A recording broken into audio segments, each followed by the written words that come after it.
SER Podcast.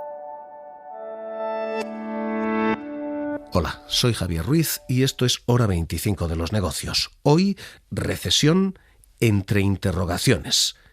¿Es lo que viene? Respecto a la posibilidad de recesión, realmente en el escenario central de AIREF esa posibilidad ahora mismo no la contemplamos. Precisamente la AIREF descarta esa recesión por el momento. Que el año 2022 todavía va a tener un crecimiento importante. Sí que es cierto que hay un factor, pero a partir de aquí entran muchas cuestiones en esa ecuación, una fundamentalmente, el gas. Si ese gas se corta, que nos puede llevar a una situación de emergencia energética que, desde luego, afecta de forma particularmente importante a otros países. Eso pero a otros puede países generarnos que son esa recesión. Principales socios y que, de alguna forma, pues nos acabaría afectando. Este ahora mismo es el escenario que dibuja el Gobierno. El Ejecutivo está diciendo no a la recesión. La AIREF hoy toma esa misma versión. La oposición está jugando la carta del sí. Lo hace Núñez Feijóo. Y jugamos en una profecía autocumplida, en la que si de verdad nos creemos que viene una recesión, se frena el gasto y esa recesión llega. Así que hoy la cuestión es fundamental. Carlos Cuerpo, secretario general del Tesoro, ¿qué tal? Muy buenas noches. Buenas noches. Le voy a preguntar enseguida por deuda, por todo lo que viene, prima de riesgo, pero escuche, primero, esto.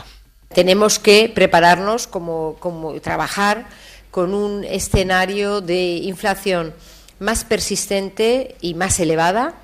Tenemos que trabajar con un escenario en el que los próximos trimestres van a ser complejos. Y a partir de ahí, recesión sí o recesión no ha sido el debate. Núñez Feijóo, Partido Popular, diciendo que nos dirigimos todavía con mayor intensidad a una profundísima crisis económica.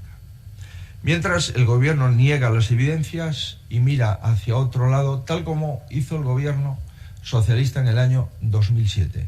Hoy la AIREF, Cristina Herrero, decía... No, en este momento, no para nuestro país, pero sí que es verdad que hay una preocupación sobre qué pueda pasar en el invierno respecto a la evolución de la zona euro.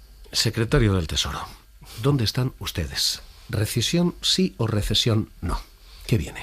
Bueno, yo creo que estamos en una situación de crecimiento robusto y consolidado con ciertas o unas fuentes de crecimiento a corto plazo que están claras, ¿no? Yo creo que eso es precisamente lo que señalaba la presidenta de la AIREF y que está en consonancia con las previsiones del Banco de España, con las nuestras y del resto de organismos. ¿Y los precios son rebajables o no? ¿O la inflación que tenemos nos acompaña?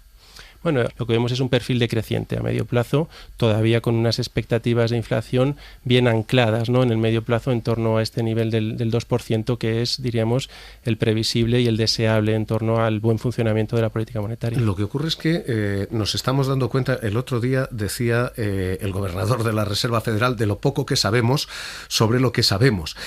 Creíamos que la inflación bajaba en verano.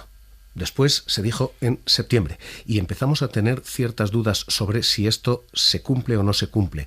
Ustedes que tienen emisión de deuda, ustedes que tienen muchas cuestiones pendientes ahora, ¿ustedes ven una bajada de precios?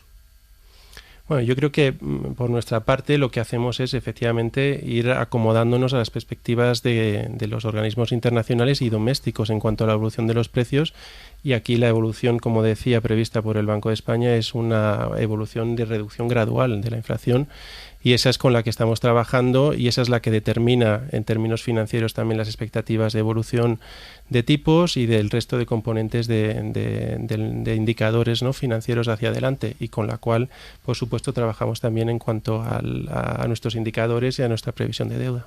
Hablemos de deuda. Tienen ustedes el mismo problema que tenemos todos. Cada uno de nosotros tenemos ese Euribor que vemos subir, esa deuda que tenemos que pagar más cara, el Tesoro español también. Ustedes están viendo una subida de intereses. Ayer se coloca y por primera vez la deuda desde prácticamente 2015 paga intereses positivos. En fin, tenemos un problema con la montaña de deuda que tiene España. ¿Nos ahogan? ¿Nos pueden ahogar los intereses? Bueno, yo creo que aquí hay que ser muy claros con la respuesta, que es claramente no. Estamos en una situación de gran resistencia, de gran resiliencia, de gran preparación de la cartera de Tesoro, y hemos estado, diríamos, preparándonos para este momento de la normalización de la política monetaria durante los últimos años, precisamente para ser capaces de encajar esta subida de los tipos de interés de tal forma que no suponga un elemento de diferencial de incremento de nuestros costes, ¿no? Aquí hemos estado trabajando en diversas líneas, ¿no? La primera de ellas ha sido aprovechar el entorno de tipos bajos para aumentar la vida media de nuestra cartera. Yo creo que el aumento de la vida media de nuestra cartera permite reducir el riesgo de ir refinanciando nuestra deuda y por lo tanto limita el impacto de la subida de tipos en nuestras emisiones, y ese es uno de los elementos principales que hace que todavía tengamos a corto plazo una tendencia decreciente de nuestros costes. Pero va a subir el tipo y todavía nosotros tenemos un 15% de nuestra deuda más o menos pendiente de volver a emitir, de renegociar y de pedir. Le pregunto como le preguntamos a los españoles: oiga, cuando nos sube el Euribor 92 euros más al mes, ¿cuánto más va a pagar el Tesoro por los crecimientos del interés? ¿Cuánto más nos va a costar esto?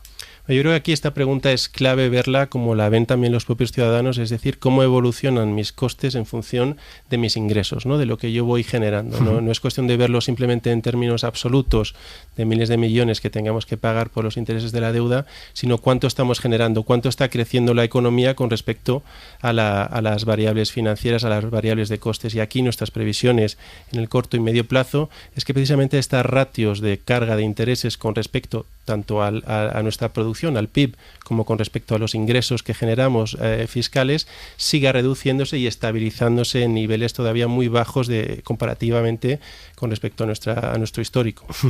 Cuanto más vamos a pagar, cuanto más vamos a ingresar. Nuestras previsiones para los próximos años siguen estando en torno al 2,1, 2,2, 2,3%, depende del año, depende de los supuestos que hagamos hacia adelante con respecto a los tipos de intereses, es decir, un aterrizaje en estos niveles en porcentaje de PIB de nuestros costes de intereses. Estamos hablando ahora mismo, la previsión que hay ahora mismo en los presupuestos generales del Estado para 2022 está ligeramente por encima de los 30.000.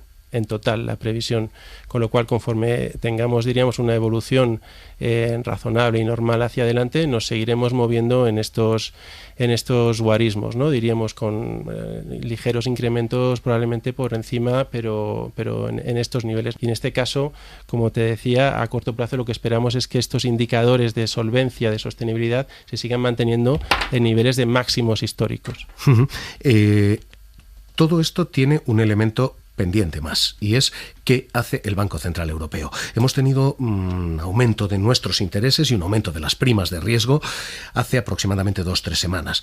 El Banco Central Europeo actuaba, decía literalmente Christine Lagarde,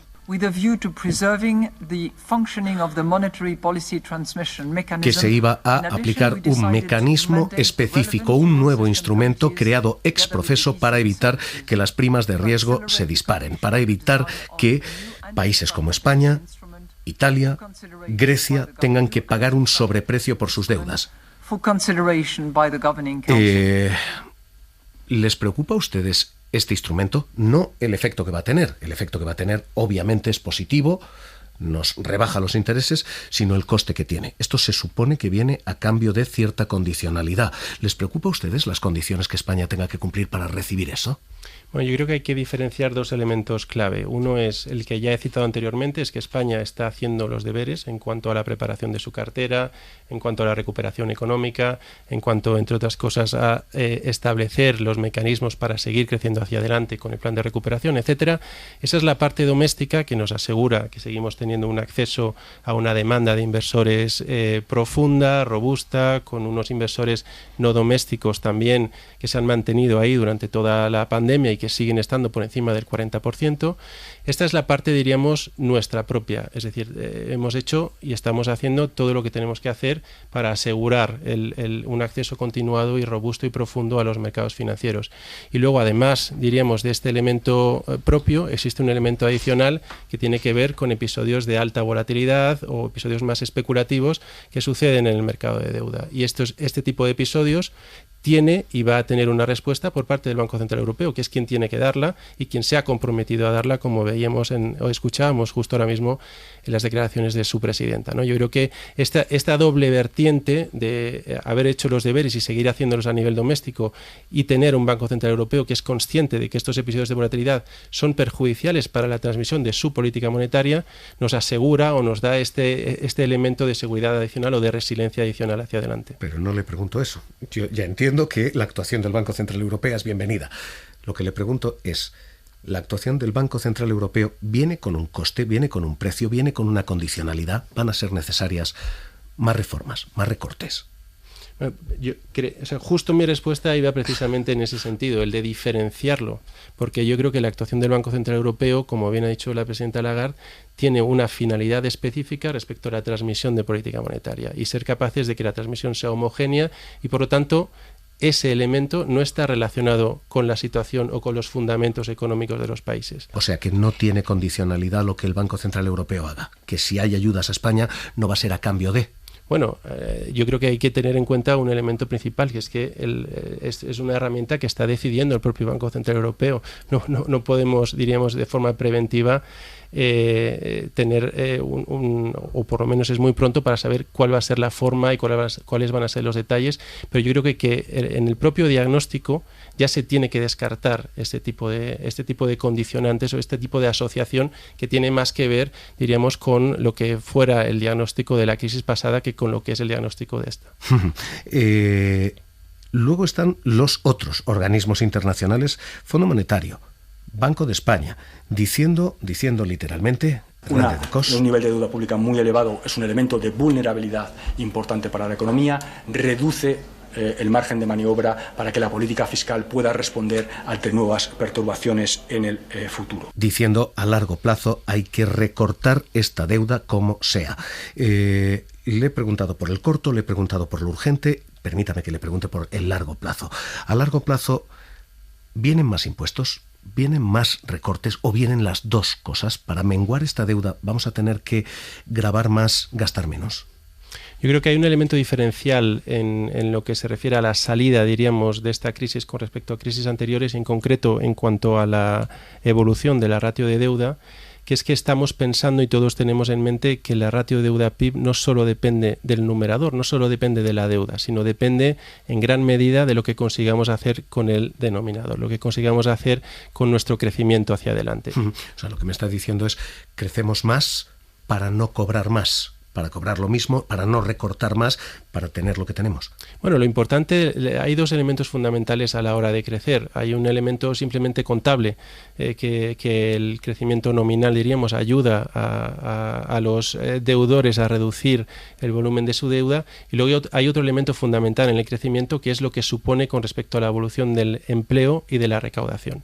Es la doble vía mediante la cual un mayor crecimiento potencial, un mayor crecimiento a largo plazo, nos ayuda a reforzar precisamente la sostenibilidad de nuestra deuda en el futuro y, por lo tanto, a reducir estas necesidades, ¿no?, de impactar en el numerador, ¿no?, de ir, como tú denominabas, reduciendo o recortando el numerador.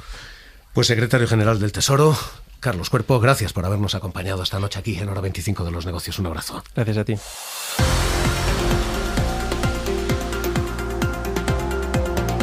Suscríbete a Hora 25 de los Negocios. Todos los episodios y contenidos adicionales en la app de Cadena SER y en nuestros canales de Apple Podcast, Spotify, iVoox, Google Podcast y YouTube.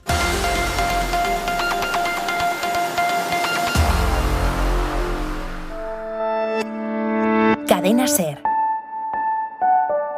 La radio.